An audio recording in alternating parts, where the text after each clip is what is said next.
ये एक भूतिया कहानी है जो एक पुराने किले से जुड़ी हुई है। कहानी? किले का भूत। पुराने समय की बात है। एक छोटे से गांव में एक प्राचीन किला खड़ा था।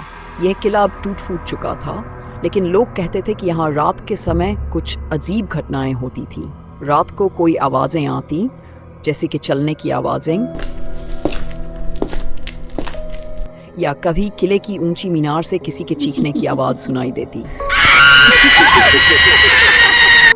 गांव में एक युवक रमेश, जो बहुत साहसी था, उसने सोचा कि वह इस किले के रहस्यों का पता लगाएगा। एक रात वह अकेले किले में घुस गया। जैसे ही वह किले के अंदर पहुंचा, उसे एक अजीब सी ठंडी हवा महसूस हुई।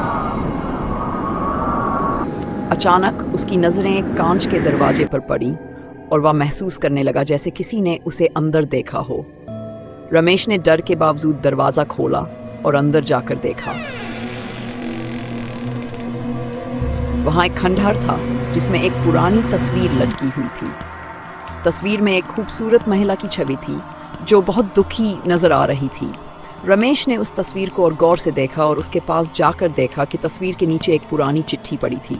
चिट्ठी में लिखा था, जो भी इस किले में आएगा वह मेरी पीड़ा को समझेगा और उसकी आत्मा कभी शांति नहीं पाएगी। तभी अचानक किले में एक भयानक आवाज गूंज उठी। रमेश के होश उड़ गए। उसे महसूस हुआ जैसे किले की दीवारें घेर रही हों। वह घबराया हुआ बाहर की तरफ दौड़ा, लेकिन जब उसने बाहर निकलने की कोशिश की तो किला जैसे एक जाल की तरह उसे पकड़ने लगा।